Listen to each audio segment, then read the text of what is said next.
Hello students, welcome to my YouTube channel. দেখো, আগের দিন আমরা করেছিলাম মূলত সংখ্যা পর্যন্ত। তাহলে কি কি ছিল? প্রথমে ছিল স্বাভাবিক সংখ্যা, 1 2 3 4 করে যেগুলো আমরা গুনতে পারি সেগুলো স্বাভাবিক সংখ্যা। তার সঙ্গে শূন্য যোগ হলো, হয়ে গেল অখণ্ড সংখ্যা। ঠিক আছে, তারপরে আবার মাইনাসের সংখ্যাগুলো এদিকে নিলাম, -1 -2 আপ টু ইনফিনিটি। আর মানে মাইনাস থেকে প্লাস সমস্ত এই সংখ্যাগুলো কি হয়ে গেল? স্বাভাবিক সংখ্যা, সরি পূর্ণ সংখ্যা। ঠিক আছে, আর যে সব পূর্ণ সংখ্যা এইভাবে পি বাই কিউ আকারে যে সকল সংখ্যাগুলোকে আমরা সাজাতে পারি, যেখানে পি আর কিউ পূর্ণ সংখ্যা, সেগুলোকে আমরা কি বলছি?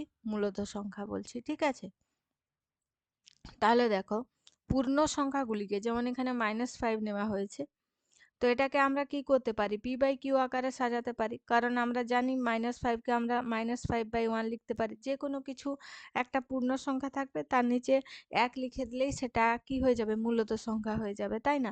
তাহলে সকল পূর্ণ সংখ্যাই কি হয়ে যাচ্ছে? মূলত সংখ্যা। আবার 2 এর 3 দেখো, একটি মূলত সংখ্যা। 2 এর 3 এর সমান এটা গুণিত 2, এটা গুণিত 2, ওপর নিচে 2 গুণ করলে 4 এর 6 আসছে, ওপর নিচে 3 3 গুণ করলে 6 এর 9 আসছে, 4 4 গুণ করলে 8 এর 12 আসছে, অ্যান্ড সো অন, এইভাবেই চলতে থাকবে। ঠিক আছে, 4 5 6 7 এরকম গুণ করে যাও, এরকম সংখ্যা পেয়ে যাবে।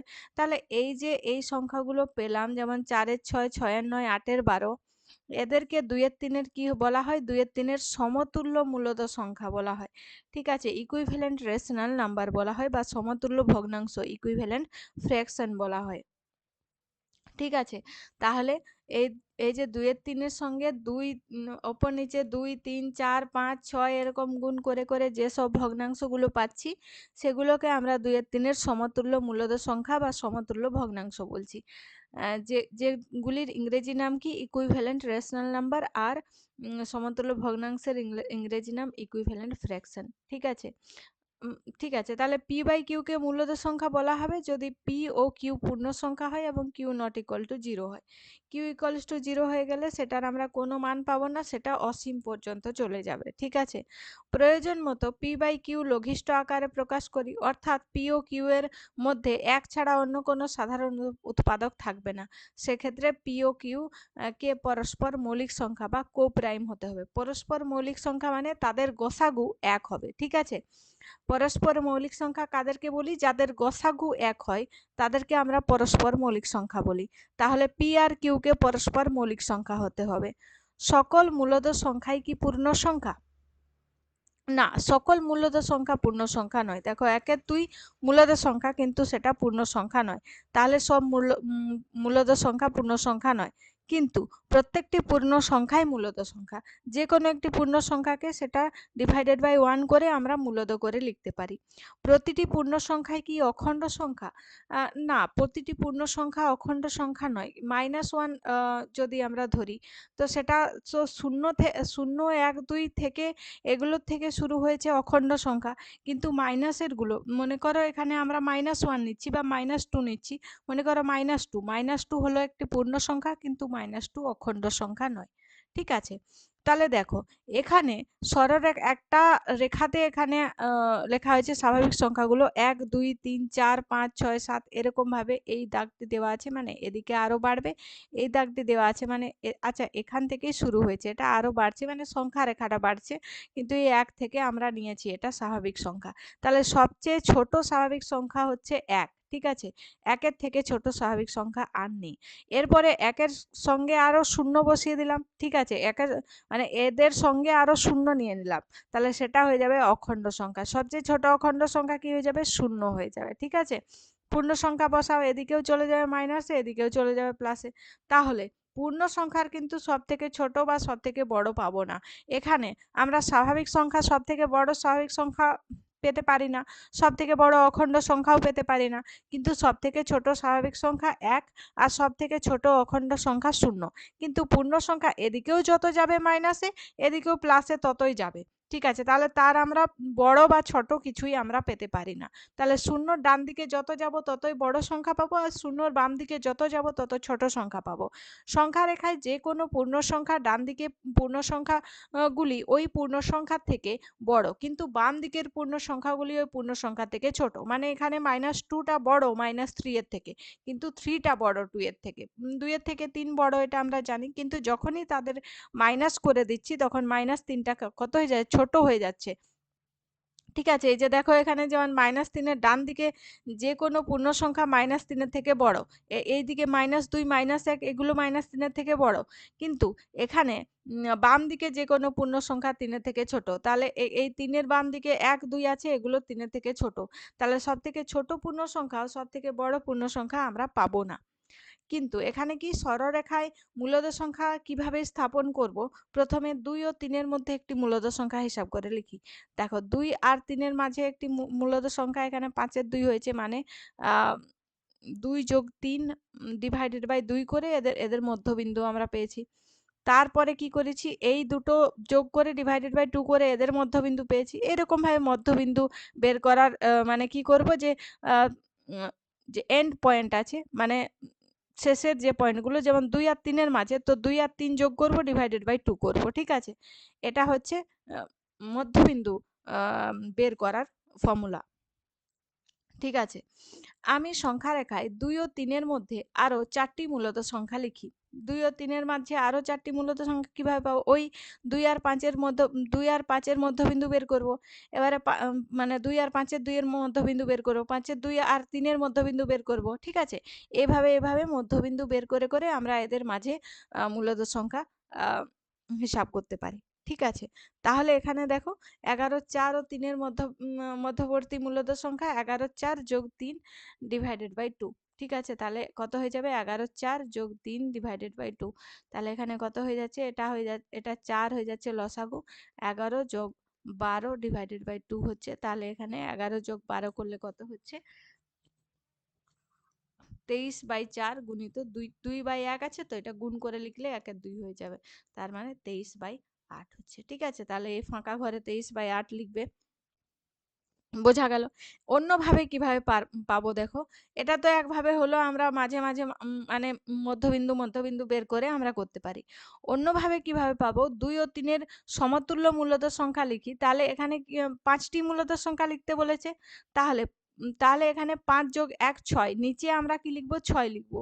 ঠিক আছে, আর 2 সমান 2 এর নিচে 1 সমান 12 এর নিচে 6। ঠিক আছে, এর সমতুল্য লিখে নেব। আর আর এটা 18 এর নিচে 6, এর সমতুল্য মূলদ সংখ্যা লিখে নেব, আর তার মধ্যবর্তী 5টি সংখ্যা এভাবে লিখবো। ঠিক আছে, দেখো এই মূলদ সংখ্যাগুলিকে সংখ্যা রেখায় স্থাপন করা হচ্ছে এভাবে।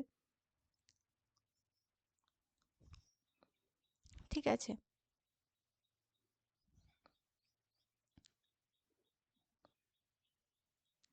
তাহলে এখানে কি কি পেলাম দেখে নিই। ধরি এক্স ও ওয়াই দুটি মূলদ সংখ্যা, যেখানে এক্সটা ছোট ওয়াই এর থেকে।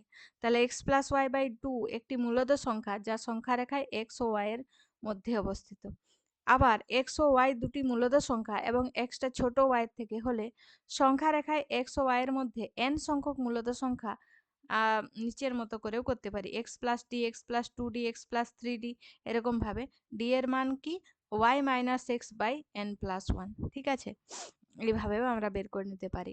তাহলে এখানে দেখো 1 এর 7 ও 1 এর 6 এর মধ্যে মূলদ সংখ্যা, সেই দুটো যোগ করে ডিভাইডেড বাই 2 করলাম। এদের মধ্যে 5টি মূলদ সংখ্যা, তাহলে 5 যোগ 1 6 করে নিলাম। আর এদের ওপর নিচে কি করব, 6 দিয়ে গুণ করে নেব, তাহলে সমতুল্য ভগ্নাংশ পেয়ে যাব।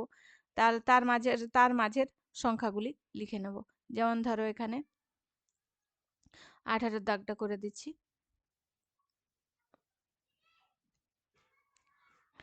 তাহলে বলছে 3 এর 5 ও 4 এর 5, 3 এর 5 ও 4 এর 5 এর মধ্যে 5টি মূলদ সংখ্যা।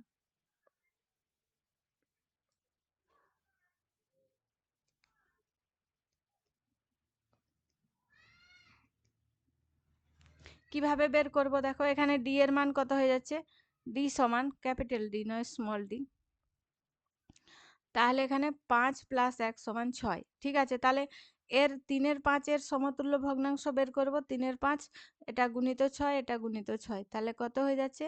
3 6 18 আর 5 6 30, এটা হয়ে গেল। আর 4 এর 5 এর সমতুল্য ভগ্নাংশ বের করব। গুণিত 6 গুণিত 6 করলাম। ঠিক আছে, তাহলে 4 6 24 আর 5 6 30, তাহলে এই 18 30 আর 24 এর 30 এর মাঝে 5টি সংখ্যা লিখতে হবে।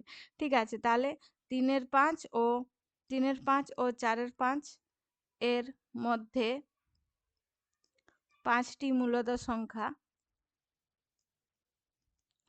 তাহলে 18 30 এর পরে কি হয়? 19 এর 30, তারপর 20 এর 30, তারপর 21 এর 30, তারপর 22 এর 30, তারপর 23 এর 30 হয়ে গেল।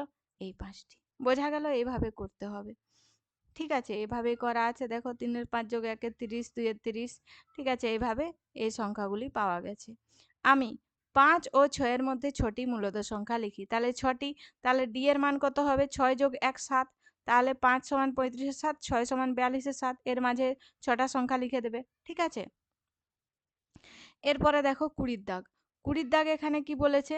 আমি 3 ও 4 এর মধ্যে 3টি মূলদ সংখ্যা হিসেব করে লিখি ও সংখ্যা রেখায় বসাই। এটা হচ্ছে 20 দাগ।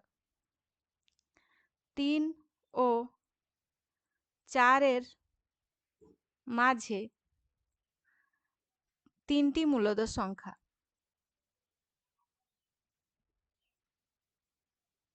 ঠিক আছে, তাহলে ডি এর মান এখানে কত হয়ে যাবে? সরি, আমি বারবার ক্যাপিটাল ডি লিখছি, এটা স্মল ডি। স্মল ডি সমান কত হয়ে যাবে? 3 যোগ 1 সমান 4। ঠিক আছে, তাহলে 3টাকে আমরা কি লিখতে পারি? 3 সমান লিখতে পারি 3 গুণিত 4 করব, তাহলে 12/4 এটা লিখতে পারি। এবং 4 সমান 16/4।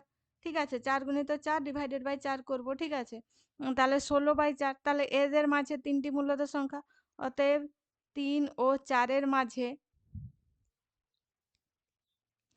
3টি মূলদ সংখ্যা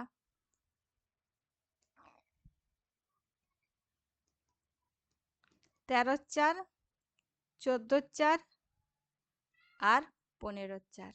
ঠিক আছে, এবার এগুলিকে সংখ্যা রেখায় স্থাপন করতে হবে। এরকম ভাবে একটা সংখ্যা রেখা টেনে নেবে, একটু মানে ভালো করেই টানবে।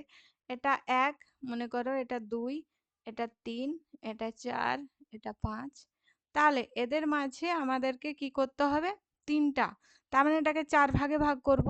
একটা, এখানে একটা, দুটো, 3টে, 4টা, 4 ভাগ হয়ে গেছে, কিন্তু একটু সমান হলো না। তোমরা চেষ্টা করবে সমান ভাবে এরকম ভাবে 3টা দাঁড়িয়ে দিতে। ঠিক আছে, এইটা হলো না। এইগুলি আমি যদি আর একটু ভালো করে করি, তাহলে এটা এখানে হবে, এটা এখানে দিয়ে দিই। তা মোটামুটি একটু সমান হলো। ঠিক আছে, তো সমানই করতে হবে, কারণ আমরা সমানই নিয়েছি। সেই জন্য এখানে 13/4, এটা হয়ে যায় 13/4, এটা 14/4 আর এটা 15/4। সংখ্যা রেখায় স্থাপন হয়ে গেল। এরপরে দেখো 21 দাগ। 1 3 ও 2 5 মধ্যে 3টি মূলদ সংখ্যা লিখি ও সংখ্যা রেখায় বসাই। ঠিক আছে, তাহলে 21 দাগ। 1 3 ও 2 5 মধ্যে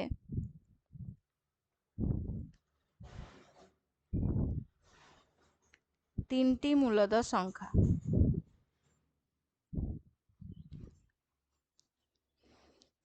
তাহলে এখানে ডি সমান কত? 3 যোগ 1 সমান 4।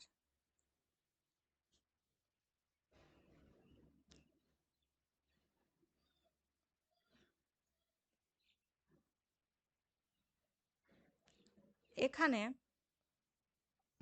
দেখো নিচের যে সংখ্যাটি আছে সেগুলো কিন্তু আলাদা আছে। ঠিক আছে, তাই আমরা কি করব?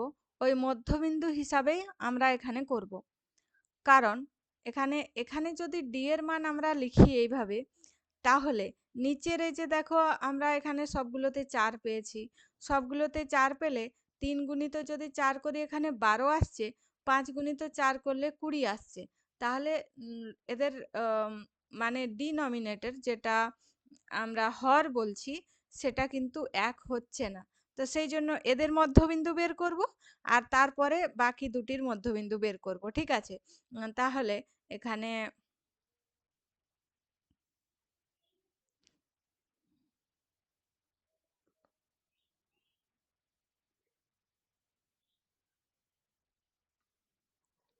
একটি মূলদ সংখ্যা হবে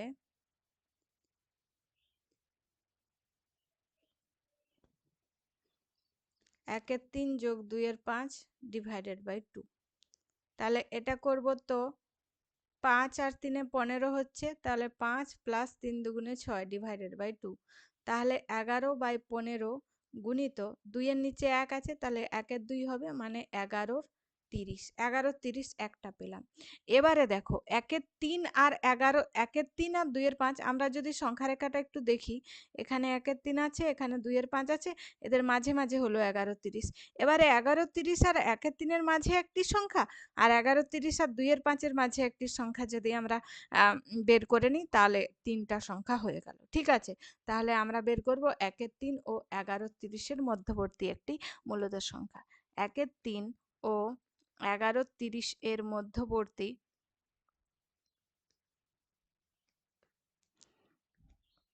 মূলদ সংখ্যা, একটি মূলদ সংখ্যা।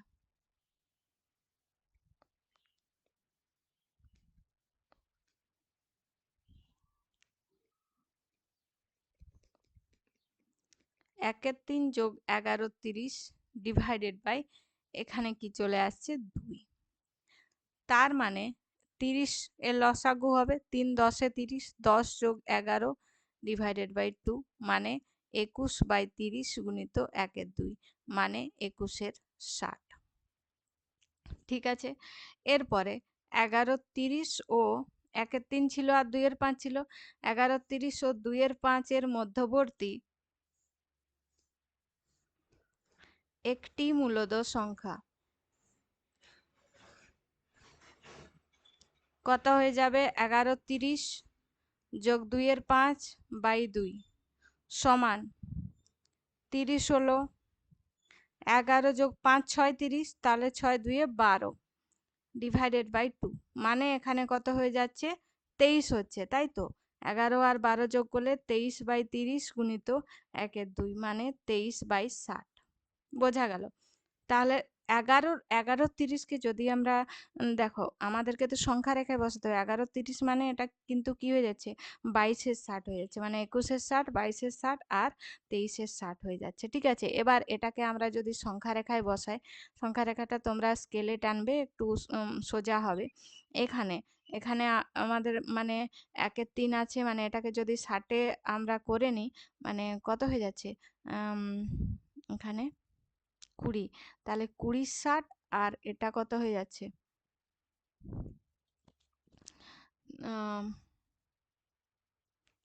24/60। ঠিক আছে, 20/60 আর 24/60, মানে এটা আমরা যদি লিখে নিই, তাহলে 1/3 20/60 আর 2/5 সমান 24/60। তাহলে এর মাঝে মাঝে সমান সমান করে আমরা দাগ কাটবো। ঠিক আছে, এই দুটির মাঝে ছিল, এবার এদের মাঝে বের করেছি। তাহলে এটা হয়ে গেল 21/60, এটা হয়ে গেল 22/60, আর এটা হয়ে গেল 23/60। ঠিক আছে, এইরকম ভাবে হয়ে গেল। এরপরে এই কোশ্চেনটির উত্তর হয়ে গেল। এরপরে 22-এর দাগে কি বলছে? আমি 1/3 ও 1/2 এর মধ্যে 3টি মূলদ সংখ্যা লিখি ও সরলরেখায় বসাই। সে একই রকম ভাবে করব। তাহলে এখানে 22-এর দাগ আমরা কি লিখব? কি 1/3 ও 1/2 এর মধ্যবর্তী একটি মূলদ সংখ্যা।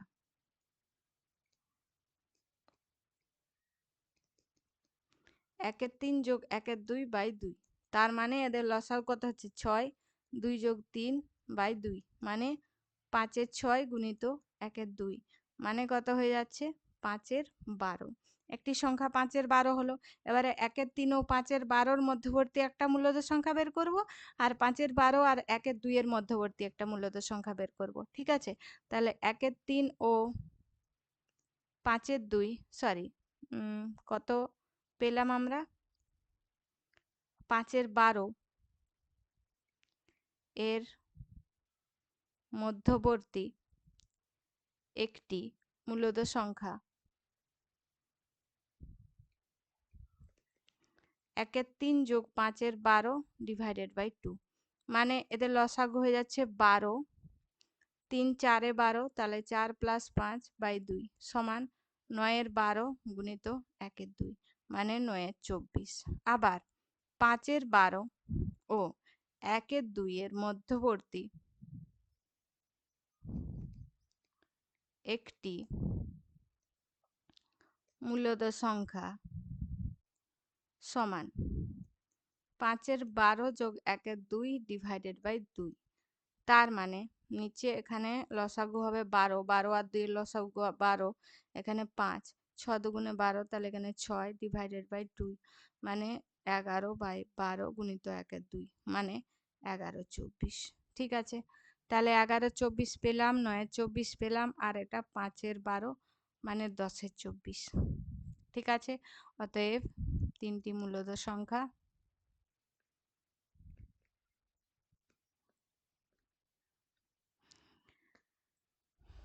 9 24, 5 12, 11 24। এগুলো আমরা যদি এখানে বসাই, 1 3, 1 3 মানে 8 24, আর এখানে আছে 1 2 মানে 12 24। তাহলে এটা 9 24, 10 24, 11 24। এটা একটু একটু দূরে হয়ে গেল, মানে এখান থেকে এটা অনেক কাছে হয়ে গেল। এটা এইগুলোতে দাও, ঠিক আছে। তাহলে এটা এটা আর একটু এদিকে সরিয়ে দিচ্ছি। মানে তোমরা স্কেলে করবে তো একটা মাপ নিয়ে নিয়ে তোমরা দাগগুলো আগেই কেটে নেবে, ঠিক আছে। এটা হয়ে গেল 9 24, এটা হয়ে গেল 10 24 মানে 5 12, 10 24, আর এটা হয়ে গেল 11 24। বোঝা গেল? তাহলে এই হয়ে গেল আমাদের সংখ্যা রেখা। আশা করি বুঝতে পেরেছো। এর পরের দিন আমরা কষে দেখি 1.1 করব। আজকের ভিডিওতে এ পর্যন্তই। ভিডিওটি শেষ পর্যন্ত দেখার জন্য অসংখ্য ধন্যবাদ।